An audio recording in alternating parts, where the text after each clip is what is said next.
In those people having less experience in looking at thoracic, Pour les personnes qui ont moins d'expérience dans la lecture des clichés thoraciques, il existe différentes techniques pour déterminer s'il y a ou non une cardiomégalie.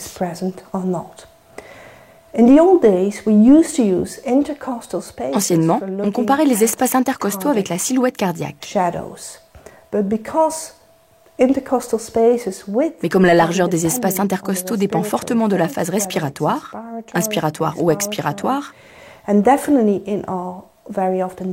chez les patients dyspnéiques, il s'agit d'une méthode de mesure très peu fiable.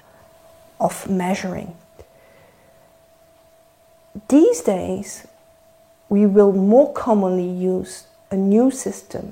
Nous utilisons aujourd'hui le plus souvent le score vertébral cardiaque, décrit par le Dr James Buchanan, qui compare la partie immobile du thorax, les vertèbres, avec la largeur et la longueur du cœur. The width and the length of the cardiac shadow. It is less subjective, but one has to be aware. Cet indice est moins subjectif, mais il y a de nombreuses différences interraciales, et pour de nombreuses races, des valeurs normales différentes de l'indice de Buchanan ont été décrites dans la littérature.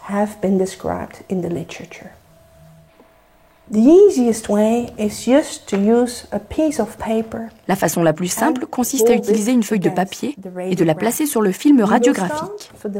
Nous commençons par la longueur de la silhouette cardiaque, à l'endroit précis où la trachée se divise en bronches souches gauche et droite, et nous mesurons depuis la base de la bronche souche gauche jusqu'à l'apex du cœur.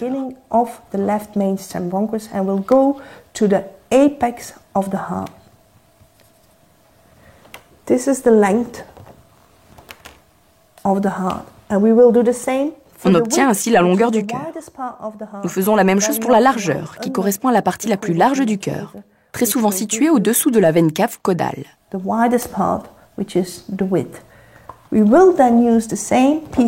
Nous utilisons ensuite la même feuille de papier et la plaçons au regard des vertèbres, puis nous mesurons à partir du bord crânial, de la quatrième vertèbre.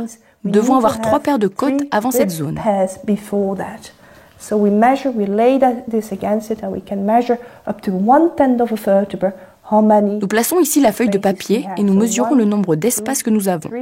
1, 2, 3, 4, 5 et 0,5 pour la longueur, et 1, 2, 3, 4 pour la largeur.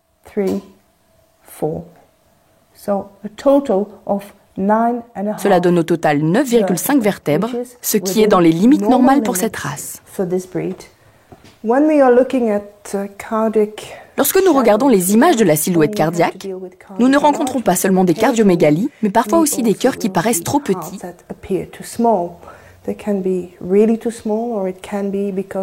Ils sont parfois réellement trop petits, mais il peut aussi s'agir d'une hyperinsufflation pulmonaire. Si la taille du cœur est trop petite, comme sur ces radiographies, nous parlerons de microcardie. Mais nous avons le plus souvent affaire à une cardiomégalie, et celle-ci peut être généralisée, impliquant l'ensemble du cœur ou localisée, avec une dilatation cavitaire individuelle.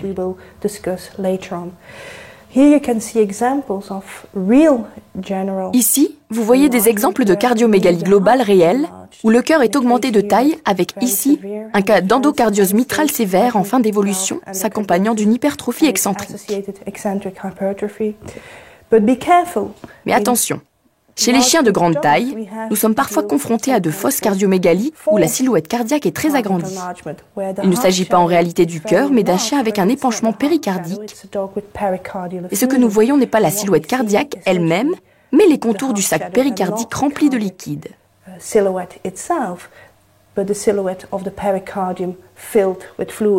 On peut très facilement prendre cela à tort pour une cardiomyopathie dilatée sévère chez les chiens de grande taille.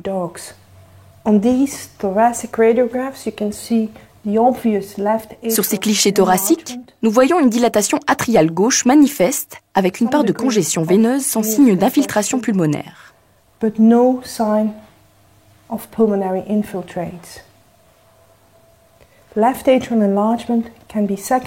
La dilatation atriale gauche peut être secondaire à une insuffisance mitrale. Elle peut accompagner une dégénérescence valvulaire mitrale, appelée endocardiose mitrale chez le chien, et aussi une cardiomyopathie dilatée, lorsque l'anneau mitral est dilaté suite à un étirement de l'ensemble du système valvulaire. of the whole valve apparatus. Very rarely, it will be secondary. Dans de rares circonstances, elle est secondaire à une endocardite mitrale. L'atrium gauche n'est pas très visible sur la vue dorso-ventrale. Elle est située entre la bifurcation de la trachée et les deux bronches souches en superposition du cœur. En cas de dilatation atriale importante, une ectasie est présente à 2-3 heures, mais on ne la voit pas ici.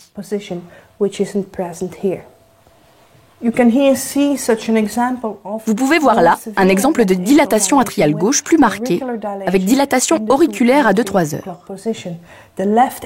L'atrium gauche est situé au-dessus du cœur, entre la bifurcation des bronches souches et les bronches souches caudales gauche et droite. Mais elle n'est pas visible sur ce cliché.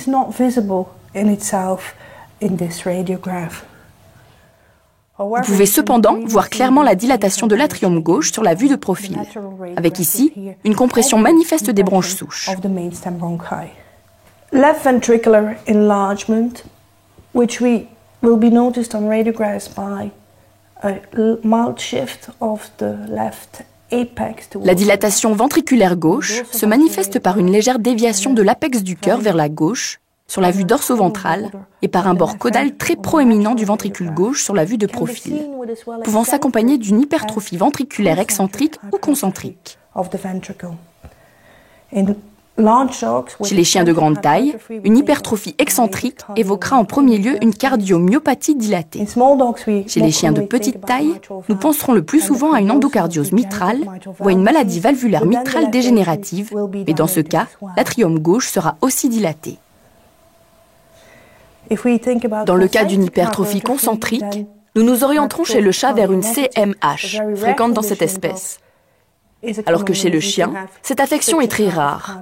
Nous penserons plutôt à une affection cardiaque congénitale, telle que la sténose aortique. La dilatation atriale droite est très difficile à diagnostiquer sur les vues de profil en raison de la superposition de l'aorte ascendante. En revanche, sur le cliché dorso-ventral, nous pouvons voir l'atrium droit faire saillie entre 10h, 11h et midi.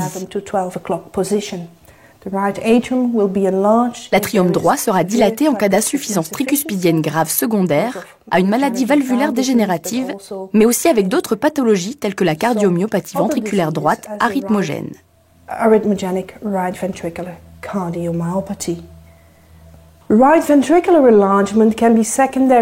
La dilatation ventriculaire droite peut être secondaire à une hypertrophie excentrique ou concentrique. La ventricule droit est visible sur la vue de profil. Il correspond au bord crânial de la silhouette cardiaque. Mais attention, lorsqu'il y a une dilatation ventriculaire, le cœur peut être déformé et donner une fausse impression d'hypertrophie ventriculaire droite. C'est pourquoi il est important d'examiner aussi la radiographie dorso-ventrale, sur laquelle nous pouvons voir une augmentation de volume du ventricule droit entre 6h et 11h.